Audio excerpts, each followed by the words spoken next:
বাংলাদেশের মোহতারাম সংগ্রামী আমি জনাব আলহাজ হযরত মাওলানা শেখ মোহাম্মদ রেজাউল করিম ঈর্ষাবুদুর জন্মনাই মঞ্চভূষ্ট আছেন ইসলামী আন্দোলন বাংলাদেশের অন্যতম প্রেসিডেন্ট সদস্য অধ্যাপক মাহবুর রহমান, দপ্তর সম্পাদক লোকমান দাপুরি, ছাত্র নেতৃবৃন্দ, আমার টাঙ্গাইল জেলার নেতৃবৃন্দ, সংগ্রামী টাঙ্গাইলবাসী ভাইরা আমার।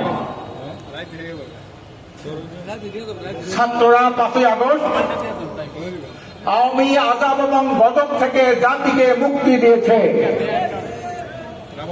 আওয়ামী লীগ একটা গজবের নাম, আওয়ামী লীগ একটা আযাবের নাম, আওয়ামী লীগ একটা ধ্বংসের নাম। আওয়ামী লীগ দেশের 28 লক্ষ কোটি টাকা বিদেশে পাচারকারীর নাম।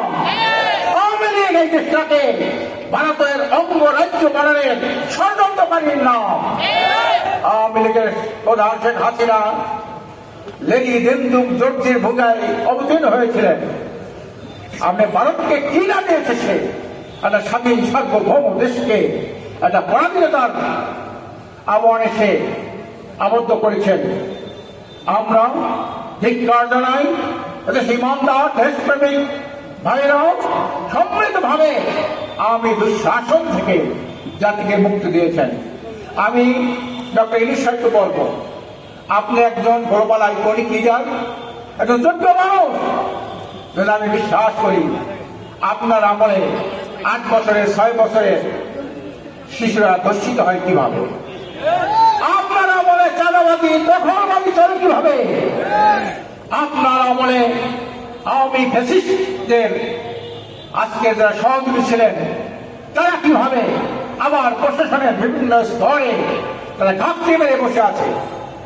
আমরা জানতে চাই আপনার আমলে আওয়ামী ফ্যাসিস্ট ছাত্র যুবকের বুকে গুলি চালিয়েছে, রক্ত জড়িয়েছে, বন্ধ করেছে, সেই দেশবিরোধী শক্তি কিভাবে দেশ থেকে পালালো আমরা জানতে চাই।